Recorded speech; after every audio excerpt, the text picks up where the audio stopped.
Good evening, everyone. I'm a storyteller, and I am here to help you fall asleep with true horror stories.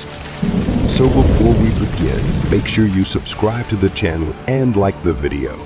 I would love to know where you are from and what time you are watching this, so leave me a comment when you are ready. Sit back and relax.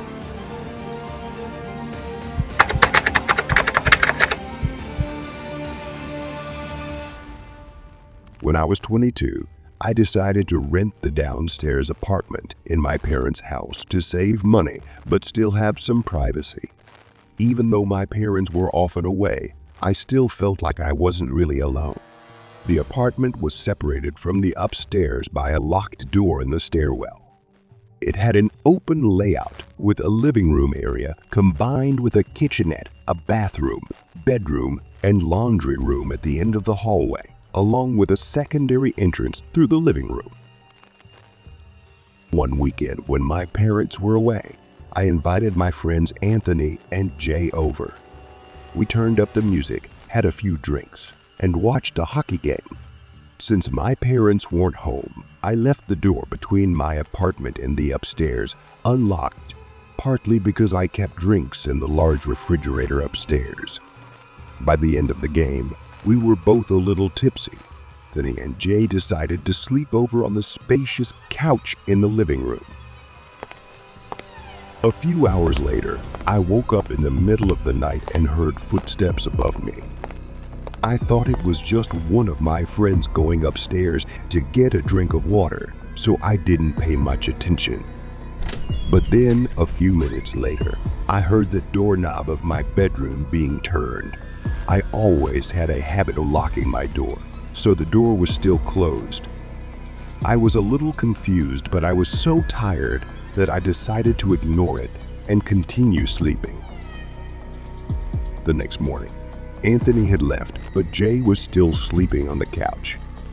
When he woke up, I asked him if he had tried to come into my room, but he said he didn't remember because he was so drunk. I didn't ask Anthony again because I didn't really care about it. As that day, I went out to meet friends and only returned home late. I wasn't as drunk as the night before, but I was exhausted and just wanted to go to bed. I watched TV for a while and then turned off the lights. But as soon as I turned off the TV, I heard the familiar noises from upstairs, clattering and thumping like footsteps. I strained my ears, but the sound quickly disappeared. I told myself it was just normal house noises and tried to relax. But then my bedroom doorknob moved again. This time, I jumped up immediately. It wasn't just the sound of the knob turning, but also a light knocking sound. A chill ran down my spine. I didn't dare ask who was there, so I quietly picked up my phone and texted my family and friends, hoping someone would reply that they were there. But no one answered. I decided to call 911 and whispered to the operator, asking them to send the police. About 10 minutes later, a police officer came and knocked on my window. I quickly gave them the side door key. They checked the downstairs apartment first, but found nothing. Then they went upstairs and then upstairs. When they entered my parents' bedroom, I heard a strange noise. Then one of the police officers shouted. I quickly glanced in and saw them ordering someone under the bed to come out. My heart almost stopped when I saw a tall, dirty man in a sweatshirt and shorts being dragged out. His eyes were filled with hatred, sending a chill down my spine. When the police officer asked me if I knew him, I immediately said no. After the police took him away, I felt more relief than ever. I called my parents and told them everything. They were shocked, but since nothing had been stolen and he appeared to be just a homeless person wandering into the house, they decided not to pursue legal action. I couldn't help but think of two terrifying possibilities. Either he had snuck into the house the night I invited my friends over without anyone noticing, or, even more terrifying, he had been there before I even realized anything was wrong.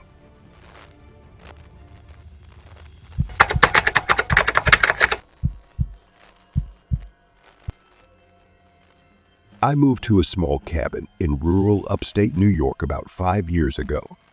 I wanted to get away from the chaos of the city, to find a large, isolated place with endless woods. The nearest neighbor was miles away, and the only sounds I could hear were the wind blowing through the trees and the chirping of birds. It was the peace I had always wanted. Fishing was my hobby. I spent most of my time on the lake right behind the house, a perfect place to get away from it all. I didn't mind being alone. In fact, I liked it. The cabin had a large deck overlooking the woods where I would sit with a cold beer, watch the sunset behind the trees, and listen to the sounds of the night. It was peaceful until 2 weeks ago.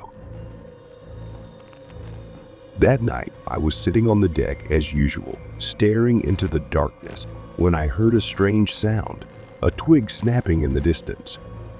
I didn't think much of it, maybe a deer or a raccoon.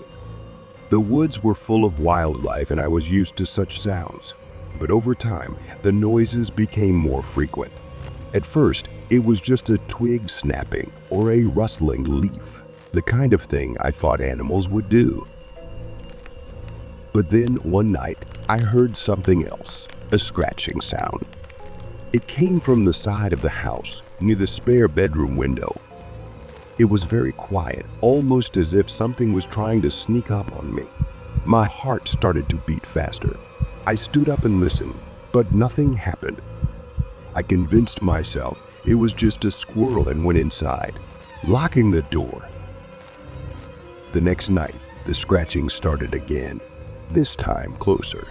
It was no longer on the side of the house, but right outside the spare bedroom window. I listened, frozen, tense. Something was wrong. I pulled back the curtains a little to look outside. The moonlight illuminated the woods, casting long shadows on the ground. The wind was still. Everything seemed normal. No people, no animals. I shook my head, telling myself I was imagining things. Maybe it was just a branch. I convinced myself it was nothing to worry about and went to sleep.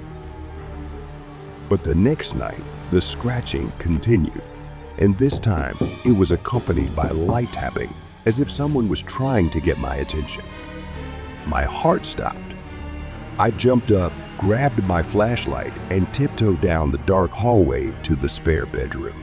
When I got there, I shined the flashlight outside. Nothing. Just empty woods. But I couldn't shake the feeling that I wasn't alone. The air around me felt strangely thick and heavy. I went back to bed, but I couldn't sleep. Every little noise in the night seemed to grow louder. The old wooden floorboards creaked as if someone were walking through the house. The sounds continued over the next few nights. Knocking, scratching, and even faint whispers seemed to come from inside the walls. I tried to ignore them, but one night I decided to confront them. Maybe it was just some stray animal that had found its way into the house. I grabbed a crowbar from the back room and carefully entered the spare bedroom. The air in the room felt stale and cold, as if no one had lived there for a long time. I ran my flashlight around, checking every corner. Under the bed, behind the closet, nothing. But then I noticed something. The closet door was slightly sagging, as if someone had pulled it hard. My stomach dropped. I slowly walked over and pulled the door open. There was nothing inside, but in the corner of the closet, a small piece of fabric, dark and ragged, caught on the edge of the wall. My breath caught. Who had been in this room? I backed out of the room, my heart pounding, slammed the door shut, and locked it. I couldn't stay in that house another second. I rushed outside for some fresh air, but the dark woods seemed to be swallowing me up. I told myself that maybe I was just nervous. Maybe the isolation was starting to get to me. I slept on the couch that night, the baseball bat within reach. But this time, there was no scratching, no tapping, no sound at all. The silence was strangely overwhelming. The next night, I decided that I wouldn't let my fear control me. I would stay in bed and not let anything push me out of the house. But just as I was about to fall asleep, the knocking came again. I jumped up, grabbed my flashlight, and ran to the spare bedroom. This time, I saw more than just the woods. I saw a shadow. Someone was standing right outside the window, hidden in the dim moonlight. My blood ran cold. I turned, my heart pounding. Someone was watching me. I couldn't believe it, but I couldn't deny it. I rushed to the phone, dialed 911, my hands shaking so much I almost dropped the phone. When the operator answered, my voice was shaking. "There's someone outside my house, and I think they're still here." I gave them my address, and they said they'd be there soon. I hung up, my heart racing. I needed to leave, but then I heard another sound. This time, from inside the house, someone was moving in the hallway. I didn't hesitate. I opened the back door and ran into the woods, running as fast as I could.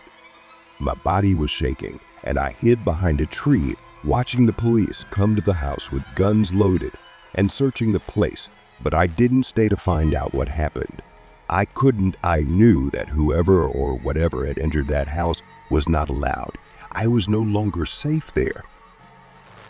I never went back to that cabin again. It was still there, quietly in the middle of the woods, but it was no longer my home. If you like horror stories like this, don't forget to like and subscribe to the channel so you don't miss any of the scary stories. And remember, if you hear scratching outside your window in the middle of the night, don't think it's just the wind.